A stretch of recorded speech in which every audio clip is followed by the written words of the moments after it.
Good morning.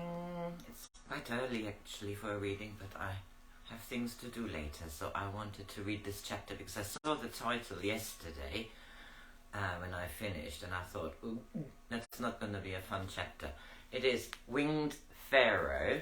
It was written by Joan Grant, published in 1937. Joan Grant was a seer. She wrote books of her own far memories. This is her first book, and it plays in ancient Egypt before the flood and before Babylon. Anyway, she's going through training to become co-ruler of Kham, the Egyptian place where she rules, or is going to rule, with her brother Nea. Their father Atet died. Anyway, I know it happened about 5,000 years after Atlantis fell, because she mentioned that is the only timestamp I have, apart from that it was pre-Babylonian times. So it's very interesting. She is now at training, and she is in the biggest training now, and in fact I vaguely remember this chapter because I read this book a decade ago.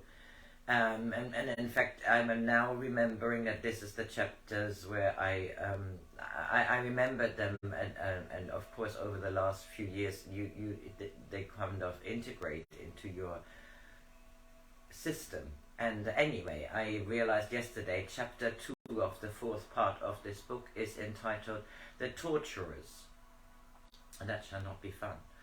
She is in this dark tomb, where she has to be, I think, for 4 days. The Torturers. And then I went to the caverns of the underworld. Here all is grey, and no light shines onto this place where people expiate these crimes, which are too manifold to be freed on earth. Many times they have been taught, by reaping the bitter harvest they have sown, that their actions were against the laws of the gods. Yet they listened not, and now, chained in the shackles they have forged themselves, they suffer in all intensity in one time what they once did to others upon earth. First I went to the place of torturers. Here upon the rims of mighty wheels are men outstretched and tied by their hands and feet to ropes, which pull them backwards into a hoop of pain. And stretching them into this agony are 20 of their fellow torturers. When the tortured one has reached the utmost pinnacle of pain, then he must join the others, straining on the rope, while another takes his place upon the wheel. They know that they are dead, and they wear that image of death which they hold in their minds. Some are like skeletons, and some have shreds of putrefying flesh upon their bones, and some are like corpses bloated in the sun. There is no sound of groans or shrieks of pain, but only the sullen creaking of the ropes and the sharp crack of arms being torn out of joints. Among them there was a woman who had reached the limit of the experience that she must undergo to free herself of her old evil. She had been the leader of a tribe of women warriors, whom she had joined because her lover had deserted her.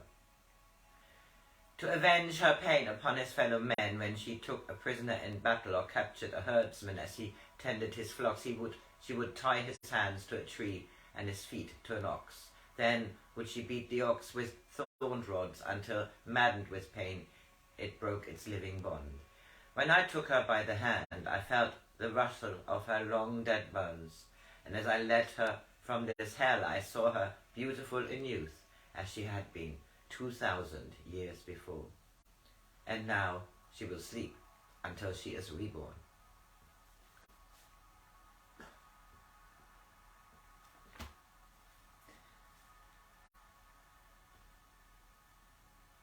Compassionate to all who suffer pain.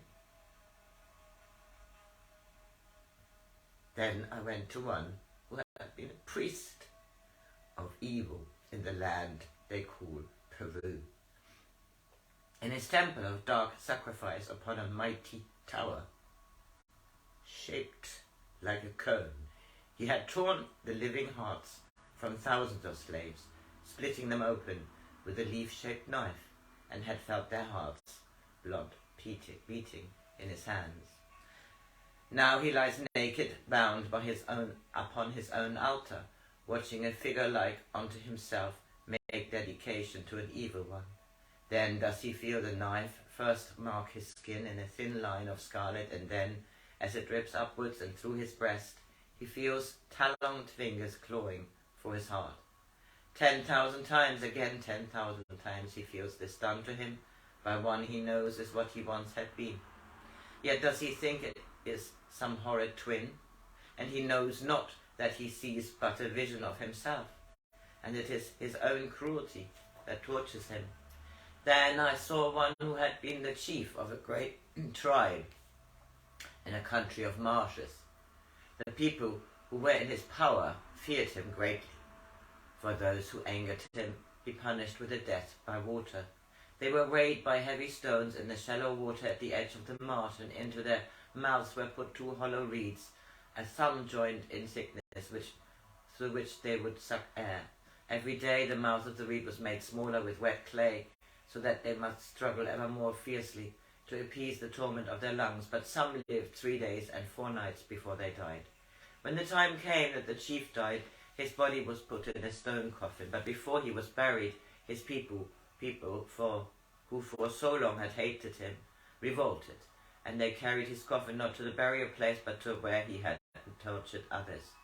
There they sunk it into the muddy water, and into the mouth they put 2 hollow reeds, and they thought it was but an empty puppet upon which they took their vengeance. But though he was dead, his spirit was still bound in his body, chained in the semblance of a newly dead. He fought for air, though long ago his body had joined the slime at the bottom of the marsh. I went to him and took him up out of the water, and I told him that his time has come to be born again on earth, and that he would be a fisherman and become wise in the ways of the sea. And he, who had killed people through water, would learn to feed others with its fish.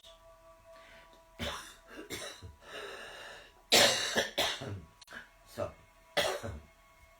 then I went to one of the dragon people, who had sought to find the tones and depths of pain, and had delighted to play the discords of cruelty upon the living bodies of others. First, every tooth is wrenched out of his jaws, then are his nails pulled from his fingers, and the bleeding stumps fettered against coarse wool. Then each hair is plucked from his head, one by one, and it is as though his scalp were assailed by stinging flies. Then, joint by joint, his fingers are cut off and plunged into boiling fat to check the blood. Then are his lids, you can hardly read this, meticulously slit so that the horror is before his eyes, open eyes. Then this is his body eaten by hungry rats, and as they fatten on his cringing flesh, they seem those that he once skinned alive. Then I saw one who had burned others and made fire the enemy of man. Now fire has forsaken him, and he is alone in an island and a land of grinding cold. Naked, he wanders over ice that cuts his feet like knives, and the cold holds his veins in the crushing grip of its icy fingers. Often he sees before him a campfire, and runs towards it longing for warmth, but as he reaches it, it turns to icicles. Here he must stay until he will never again misuse fire, which man should cherish as his friend, for it is the first gift unshared by animals that earth gives to all mankind. Then I went to where there were animals writhing in their pain, oxen with gaping sores upon their sides, and starving dogs, some with their ribs crushed in by heavy blows, a monkey with its paws cut off, and a bird without its wings. And as I watched, I saw there were human beings looking through their eyes, prisoned in the likeness of them, who should have been their little brothers, but who had been their slaves.